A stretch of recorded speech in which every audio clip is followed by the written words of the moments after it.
Assalamualaikum warahmatullahi wabarakatuh. Yang mulia Hakim Mahkamah Konstitusi, hari ini adalah sebuah momen yang sangat penting dalam sejarah kita. Kami berdiri dengan penuh rasa hormat di depan Mahkamah Konstitusi untuk menyampaikan sebuah situasi yang mendesak dan kritis, serta memerlukan pertimbangan mendalam dan keputusan yang bijaksana. Bangsa dan negara kita ini sedang berada di dalam titik krusial, sebuah persimpangan yang akan menentukan arah masa depan kita. Apakah kita akan melanjutkan perjalanan kita menuju kedewasaan sebagai sebuah negara demokrasi yang matang, ataukah kita akan membiarkan diri tergelincir kembali ke bayang-bayang era sebelum reformasi yang justru kita hendak jauhi? Kita dihadapkan pada pertanyaan-pertanyaan fundamental yang menentukan apakah Republik Indonesia yang kita cintai ini akan menjadi negara yang menghargai dan memperjuangkan konstitusi sebagai pilar tertinggi demokrasi kita atau rule of law. Apakah kita akan mereduksi konstitusi menjadi sekedar alat untuk pelanggengan kekuasaan tanpa pengawasan, rule by law? Kita harus memutuskan apakah kita akan menjadi negara yang mengakui dan menghormati hak setiap individu untuk menentukan pikiran dan menyuarakan pilihannya secara bebas dan independen yang merupakan esensi dari demokrasi, atau kita justru berpaling dari prinsip tersebut dan memilih di mana suara oligarki diberi prevalensi, mengesampingkan kesejahteraan umum dan mengabaikan kepentingan nasional yang lebih luas. Ini adalah saat di mana kita harus menentukan komitmen kita terhadap nilai-nilai demokrasi, kedaulatan hukum, hak asasi manusia. Ini adalah waktu untuk menunjukkan bahwa Indonesia adalah bangsa yang besar.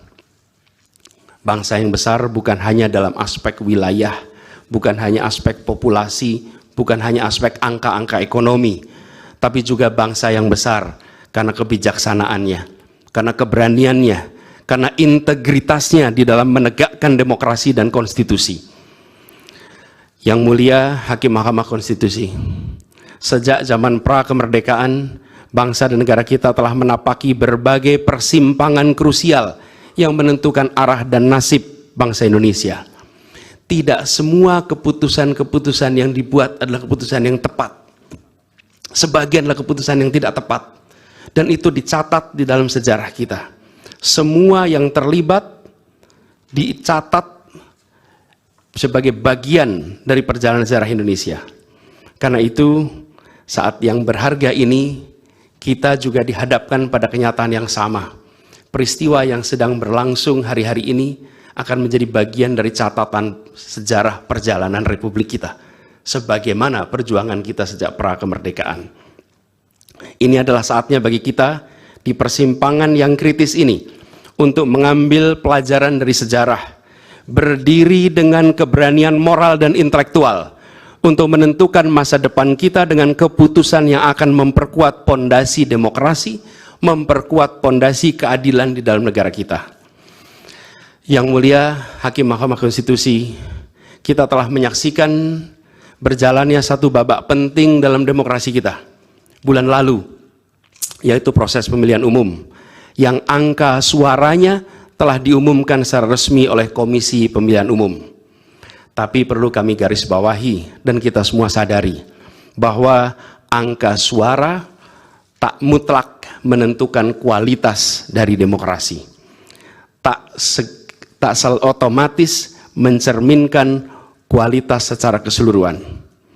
Setiap tahapan proses pemilihan, mulai dari persiapan awal hingga pengumuman, haruslah konsisten dengan prinsip-prinsip kebebasan, kejujuran, keadilan. Dan prinsip-prinsip ini bukan formalitas, ini bukan sekedar ada di teks, tapi ini pondasi esensial yang harus dijaga untuk membangun dan memelihara sistem demokrasi yang sehat, yang stabil, dan yang berkelanjutan.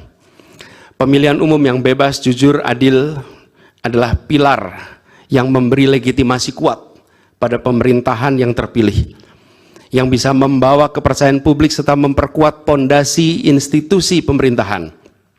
Tanpa itu, legitimasi, kredibilitas dari pemerintah yang terpilih akan diragukan. Lebih jauh lagi, pemilihan yang dijalankan secara bebas, secara jujur dan adil adalah sesungguhnya pengakuan atas hak dasar setiap warga negara dalam menentukan arah dan masa depan negara mereka sendiri. Ini adalah wujud tertinggi dari kedaulatan rakyat, di mana setiap suara dapat disampaikan dan dihitung tanpa tekanan, tanpa ancaman, tanpa iming-iming imbalan. Pertanyaannya, apakah Pilpres 2024 kemarin telah dijalankan secara bebas, jujur, dan adil? Izinkan kami menyampaikan jawabnya, tidak. Yang terjadilah sebaliknya. Dan ini terpampang secara nyata di hadapan kita semua. Kita menyaksikan dengan keprihatinan mendalam serangkaian penyimpangan yang telah mencoreng integritas proses demokrasi kita.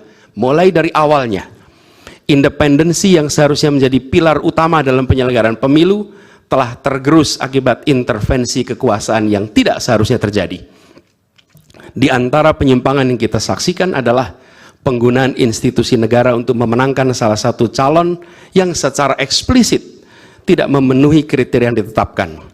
Terdapat pula praktek yang meresahkan, di mana aparat daerah mengalami tekanan, bahkan diberikan imbalan untuk mempengaruhi arah pilihan politik, serta penyalahgunaan bantuan-bantuan dari negara, bantuan sosial yang sejatinya diperuntukkan untuk kesejahteraan rakyat, malah dijadikan sebagai alat transaksional untuk memenangkan salah satu calon.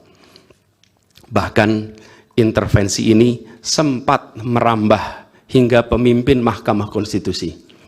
Ketika pemimpin Mahkamah Konstitusi yang seharusnya berperan sebagai jenderal benteng pertahanan terakhir menegakkan prinsip-prinsip demokrasi terancam oleh intervensi, maka pondasi negara kita, pondasi demokrasi kita berada dalam bahaya yang nyata.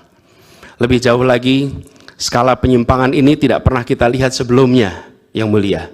Kita pernah menyaksikan penyimpangan seperti ini di skala yang kecil, pilkada, populasi kecil, tapi dalam skala yang amat besar dan lintas sektor baru kali ini kita semua menyaksikan.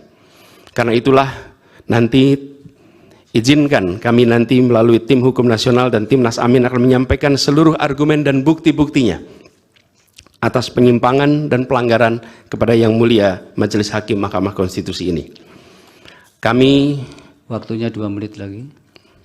Yang Mulia Hakim Mahkamah Konstitusi yang kami hormati, kami muliakan. Apa yang kita saksikan ini bukanlah peristiwa biasa. Ini adalah titik klimaks dari sebuah proses yang panjang.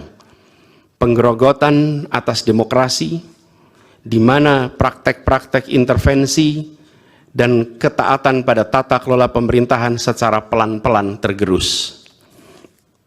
Oleh karena itu, Yang Mulia Hakim Mahkamah Konstitusi, di hadapan Yang Mulia, kini terbentang satu momen paling krusial dalam perjalanan demokrasi kita.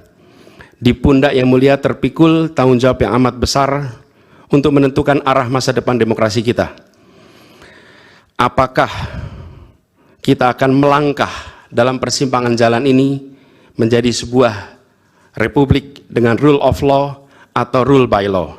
Demokrasi yang makin matang atau kemunduran yang sulit untuk diluruskan di tahun-tahun ke depan? Bila kita tidak melakukan koreksi saat ini, maka akan menjadi presiden ke depan di setiap pemilihan di berbagai tingkat. Bila kita tidak melakukan koreksi, maka praktek yang terjadi kemarin akan dianggap sebagai kenormalan dan menjadi kebiasaan, lalu menjadi budaya, dan akhirnya menjadi karakter bangsa. Yang Mulia Majelis Hakim Mahkamah Konstitusi, dengan rasa hormat dan penuh harap, mohon peristiwa ini jangan dibiarkan melewat tanpa dikoreksi. Rakyat Indonesia menunggu dengan penuh perhatian, dan kami titipkan semua ini kepada Mahkamah Konstitusi yang berani, independen, untuk menegakkan keadilan dengan penuh pertimbangan. Kami mendukung Yang Mulia untuk tidak membiarkan demokrasi ini terkikis oleh kepentingan kekuasaan yang sempit, tidak membiarkan cita-cita reformasi yang telah lama diperjuangkan